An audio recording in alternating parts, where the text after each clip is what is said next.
सामने आ रहा है, तो कितना आगे फिर ये चला जाएगा ये जो इंतखाबात हैं ये? जी बिस्मिल्लाहिर्रहमानिर्रहीम। देखें, बात यह है कि इंतखाबात जो है वो तो पाकिस्तान मुस्लिम लीग नून ने नहीं कराने। इंतखाबात जो है वो इलेक्शन कमीशन कराएगा और साथ केयर टेकर गवर्नमेंट जो होगी वो कराएगी। तो ये सवाल बनता उन्हीं से ही है। और आप लोग तो बड़ी घुमाओगे ना, ये तो कॉन्फिडेंस की वजह, आपने कहना है इलेक्शन कमीशन को पूछें।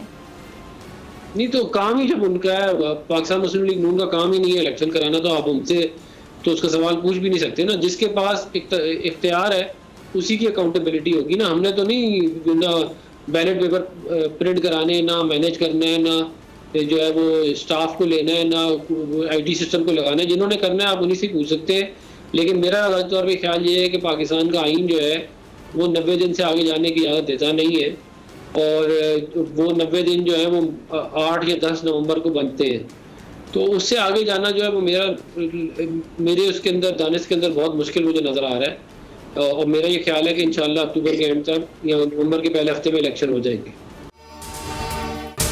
अगर आपको ये वीडियो पसंद आई तो सब्सक्राइब करें और बेल आइकन पर क्लिक करें। डिजिटल लोन स्कैम, आवाम को कर्जों के जाल में फंसाकर लूटने वाले भेड़िए बेनकाब। बोल की काविशें बाराबर साबित हो गईं। ऑनलाइन कर्ज माफिया के गिर्द घेरा तंग हो गया है। बोल ने दिया अपने आवाम का साथ, उठाई इस स्कैम के खिलाफ आवाज।